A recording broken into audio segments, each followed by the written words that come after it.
રોટલી બનાવીને તવો ઊંધો રાખી દો છો. નાનકડી ભૂલ કરાવશે, ખેંચી લાવશે ભયંકર ગરીબી. ઘરમાં રોટલી બનાવ્યા પછી ઘણા લોકો તવો ઊંધો રાખી દેતા હોય છે, પરંતુ વાસ્તુશાસ્ત્ર મુજબ આ નાની લાગતી આદત ઘરની સુખ સમૃદ્ધિ પર અસર કરી શકે છે. વાસ્તુમાં રસોડાને ઘરની સકારાત્મક ઉર્જાનું કેન્દ્ર માનવામાં આવે છે. તેથી રસોડામાં રાખવામાં આવતી દરેક વસ્તુનું ખાસ મહત્વ હોય છે. તવો પણ એવી જ એક વસ્તુ છે જેને યોગ્ય રીતે રાખવાથી ઘરમાં સુખ અને શાંતિ જળવાઈ રહે છે એવી માન્યતા છે. તવાનો રાહુ ગ્રહ સાથે સંબંધ. વાસ્તુ અને જ્યોતિષ શાસ્ત્ર અનુસાર તવાનો સંબંધ રાહુ ગ્રહ સાથે માનવામાં આવે છે. રાહુને નકારાત્મક પ્રભાવ અને ભ્રમનું પ્રતીક ગણવામાં આવે છે. તેથી તવો ગંદો રાખવો અથવા ઊંધો મૂકવો શુભ માનવામાં આવતો નથી.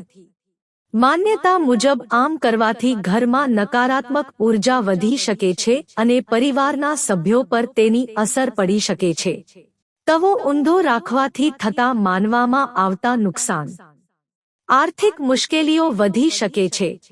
વાસ્તુ અનુસાર તવો ઊંધો રાખવાથી ઘરમાં ધનનો પ્રવાહ અટકી શકે છે, ખર્ચ વધે અને બચત ઘટે તેવી સ્થિતિ સર્જાઈ શકે છે.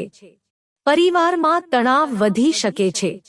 ઘરના સભ્યો વચ્ચે મતભેદ, ઝઘડા અને માનસિક તણાવ વધે છે એવી માન્યતા છે. નકારાત્મક ઉર્જાનો પ્રભાવ. રસોડામાં ઊંધો તવો રાખવાથી ઘરમાં નકારાત્મક ઉર્જા પ્રવેશી શકે છે, જે શાંતિ અને સુખને અસર કરી શકે છે. સ્વાસ્થ્ય પર અસર. વાસ્તુ મુજબ ગંદા અથવા ખોટી રીતે રાખેલા વાસણો પરિવારના સ્વાસ્થ્ય પર પણ ખરાબ અસર કરી શકે છે. તવો રાખવાની સાચી રીત. રોટલી બનાવ્યા પછી તવો સારી રીતે સાફ કરી લો. તવો સંપૂર્ણ સુકાઈ જાય પછી જ તેને રાખો. તવો હંમેશા સીધો રાખવો, ઊંધો ન મૂકવો.